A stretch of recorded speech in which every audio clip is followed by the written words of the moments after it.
I'm JosieWose and we're going to be reading Toy Story 2. Make sure you check out my video of Toy Story if you haven't seen that one already.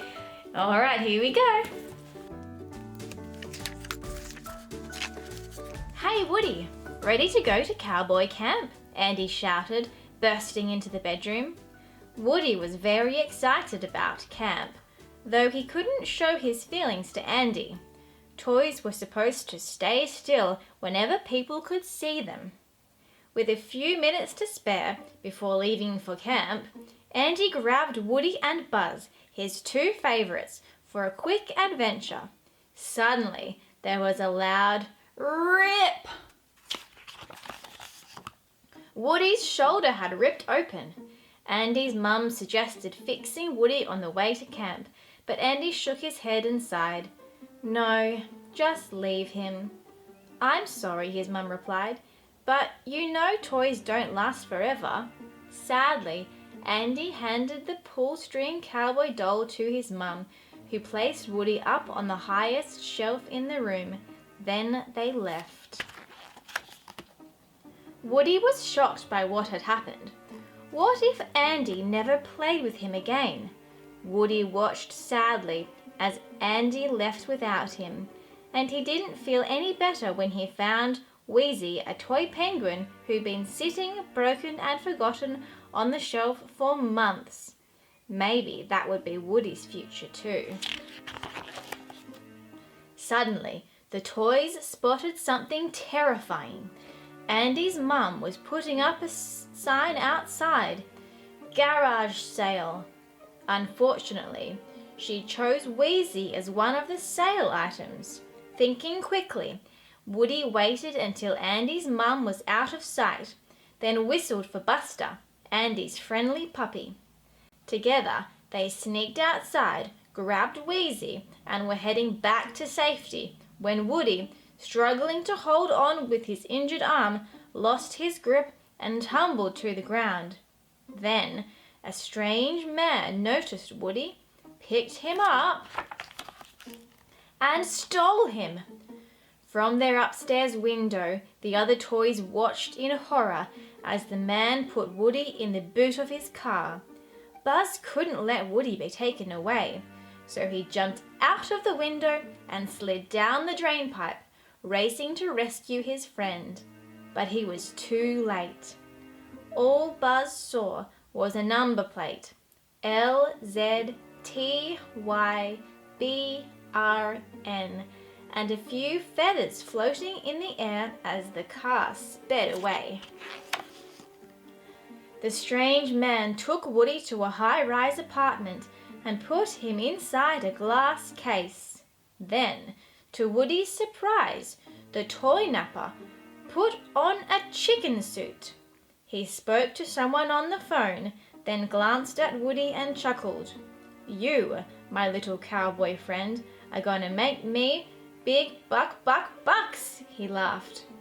Once he was alone, Woody ran to the door, trying to escape, but it was no use. He was trapped. Pop! A box suddenly burst open and Woody was knocked off his feet by a galloping horse. "Yee-haw! It's really you!" shouted a cowgirl as she gave Woody a big hug. The cowgirl said her name was Jessie and the horse was Bullseye. Then she introduced the Prospector, a mint-condition toy who had never been out of his box. All of them were thrilled to see Woody. "We waited countless years for this day," said the Prospector. Meanwhile, back in Andy's room, Buzz and the other toys were holding an urgent meeting. They had to solve the big mystery. Who took Woody? Buzz gathered up the clues, the number plate, the chicken feather, and finally figured out that the man must be from Al's Toy Barn, a toy shop that advertised on TV. In fact, he had to be Al, the salesman who dressed up in a chicken suit. But now that they knew who the culprit was, what could the toys do? Woody once risked his life to save me," Buzz told the others. "I couldn't call myself his friend if I weren't willing to do the same." Buzz decided to lead a rescue party to the toy shop to see if they could find Woody. Together, with a little help from Slinky, they jumped off the roof. "To Al's toy barn and beyond!" Buzz cried. At Al's apartment, Woody couldn't understand how the other toys recognized him. "How do you know my name?" he asked. "Why, you don't know who you are, do you?" the prospector said. Bullseye turned up the lights to reveal that the room was filled with items carrying Woody's picture, posters, magazines, lunchboxes, plates, and toys. Woody couldn't believe his eyes. Then Jessie showed Woody an old television show, Woody's Roundup. Woody was the star. Woody laughed as he, Jessie, and Bullseye explored all the memorabilia from Woody's Roundup. "Now it's on to the museum," the prospector exclaimed. "What museum?" Woody stopped in confusion.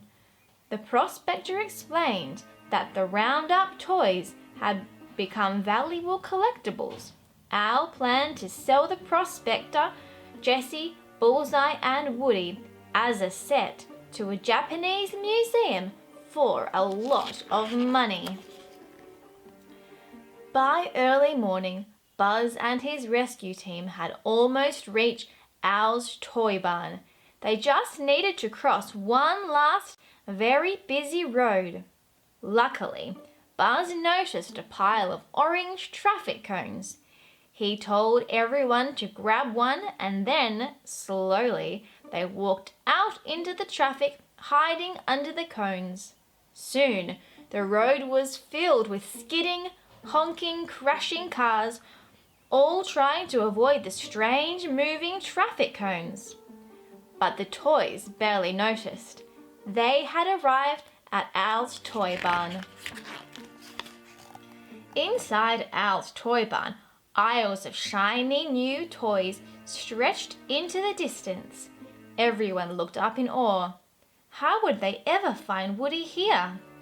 The only one who didn't seem worried was Rex, who had picked up a book on how to defeat the evil Emperor Zurg from the Buzz Lightyear video game. Rex loved playing the game and desperately wanted to beat Buzz's arch enemy. Rex couldn't stop reading, even as the toys spread out to search for Woody. At the same time, up in Al's apartment, an old man had arrived to work on Woody.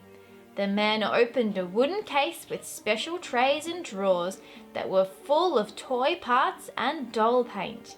Then he started Woody's makeover. He cleaned Woody's eyes and ears and repainted the top of his cowboy's head where the paint had worn away. He even polished Woody's boots. Best of all, he sewed up the rip in Woody's arm. Al was thrilled. He's just like new. Meanwhile, Buzz was wandering the aisles of Al's toy barn. He turned a corner and discovered an aisle full of brand new, updated Buzz Lightyear toys. He gasped in admiration at their fancy new utility belts. As Buzz reached out to touch one of the belts, a hand suddenly clamped onto his wrist. It was a new Buzz Lightyear, who thought he'd caught a rogue space ranger. Quickly, new Buzz tied Andy's Buzz into a box and set it on the shelf. Then, new Buzz ran to join Andy's toys, and not one of them realized they'd left the real Buzz behind. The real Buzz struggled free from the box just in time to see Al carrying his friends out the front door. They had sneaked inside Al's bag. Racing to catch up, Buzz crashed into the automatic doors. To make the doors reopen, Buzz knocked a nearby pile of toys onto the sensor mat. One box got stuck between the doors as Buzz ran off. Opening and closing, the doors hit the box over and over. At last, it popped open and a dark figure rose up. It was the evil Emperor Zurg. He took one look at Buzz and growled, "Destroy Buzz Lightyear." Back at Al's apartment, Woody told Jessie that he couldn't go back to the toy museum because he had to get back to Andy. He knew the best thing about being a toy was being loved by your owner. Jessie sadly explained that she had once had an owner too, a wonderful little girl named Emily, who used to play with her all the time. Jessie smiled as she remembered the wonderful times they had spent together. But as Emily grew up, she played with Jessie less and less. Finally, she abandoned Jessie. "You never forget kids like Emily or Andy," said Jessie, "but they forget you." Woody began to worry that Andy would forget about him one day too.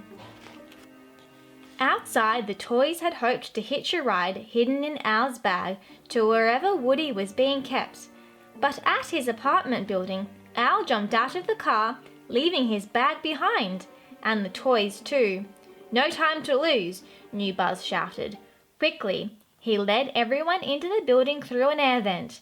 Then, because he thought he was a real space ranger, he tried to fly up to the top floor. Luckily, the lift came by just in time and carried everyone up instead.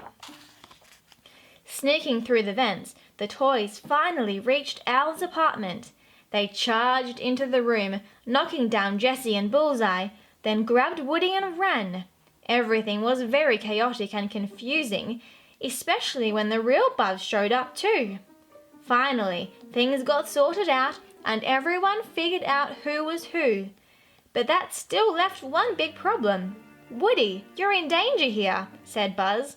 He knew that Al wanted to send Woody to Japan. "We need to leave now." But Woody didn't want to leave. The Roundup gang needed him to make a complete set for the museum. Besides, what if Andy didn't want Woody anymore? Al had fixed Woody's ripped shoulder, but what if he broke again? "You're a toy," Buzz said. "Life's only worth living if you're being loved by a kid." "This is my only chance," Woody protested. "To do what?" Buzz replied. "To watch kids from behind glass and never be loved again? Some life."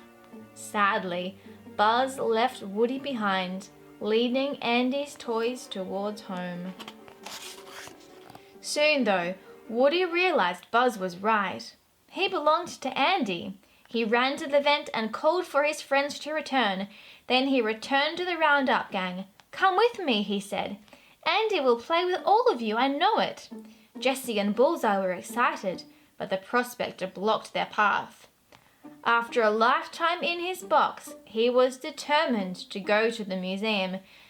"And no hand-me-down cowboy doll is gonna mess it up for me," he shouted. Suddenly, they heard footsteps. Al was coming. Al packed Woody and the Roundup gang into a case and dashed out of the door and into a lift. He was late for his flight to Japan. "Quick!" Buzz shouted, leading Andy's toy to the roof of the lift. But Emperor Zurg blocked their pathway. As Zurg attacked the group with his blaster, Rex turned away, terrified, and accidentally knocked Zurg off the lift with his tail. "I did it! I finally defeated Zurg!" Rex cried happily.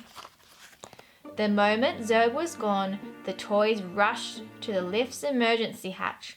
Looking down, they saw Al still inside. Buzz held on to the Slinky's back legs, and the dog toy stretched down to Al's case. Swinging closer, he undid the latch and grabbed hold of Woody's arms.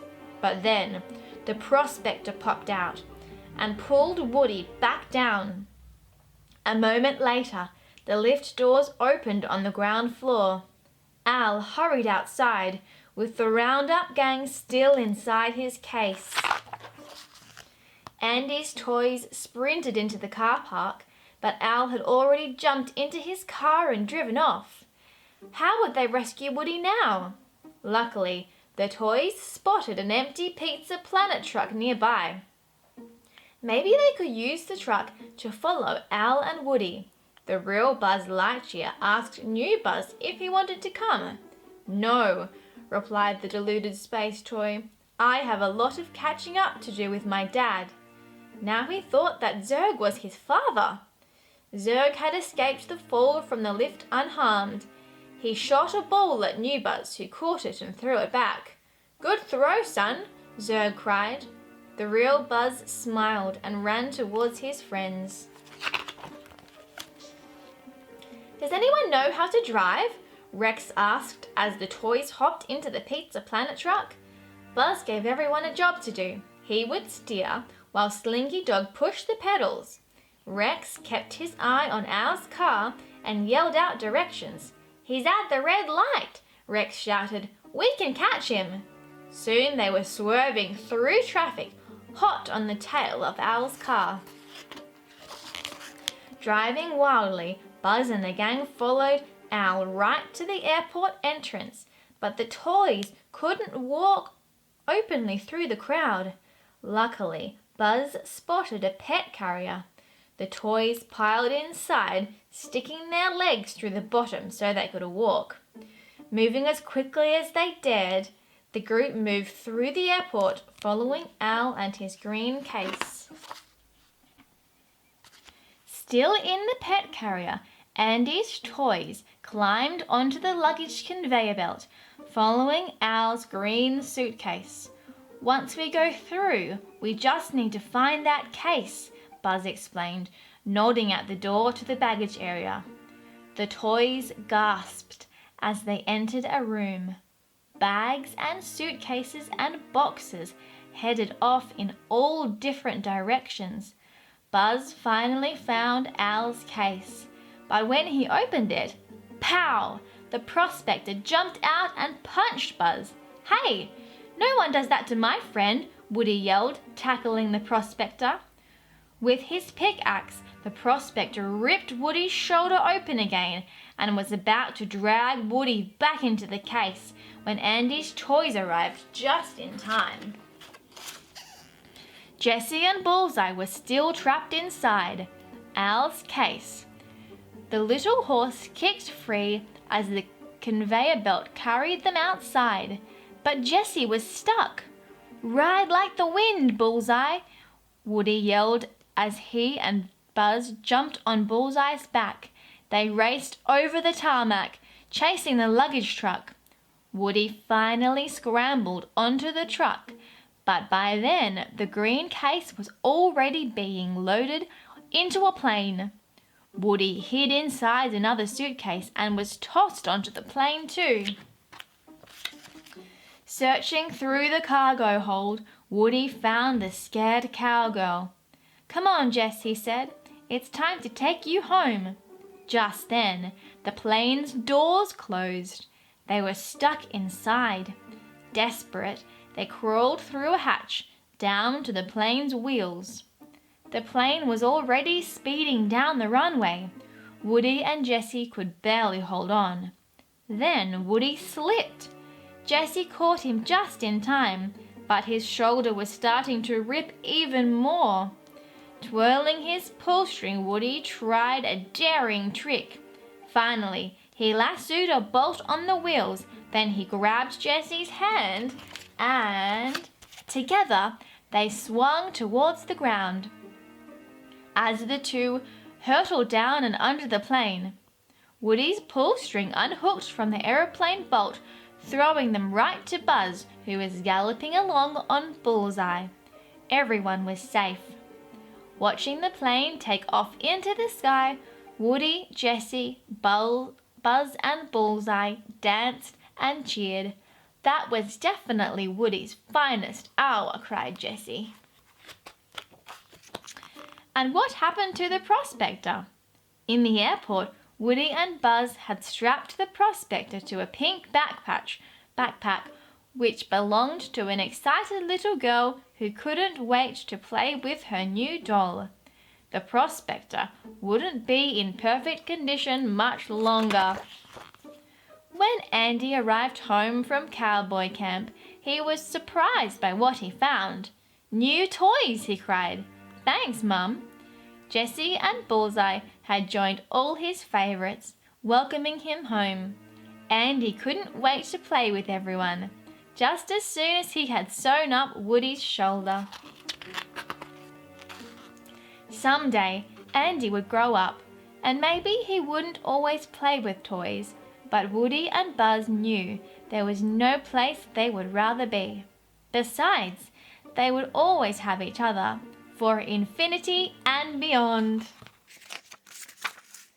What a great story of friendship. I'm so glad that all the toys are okay.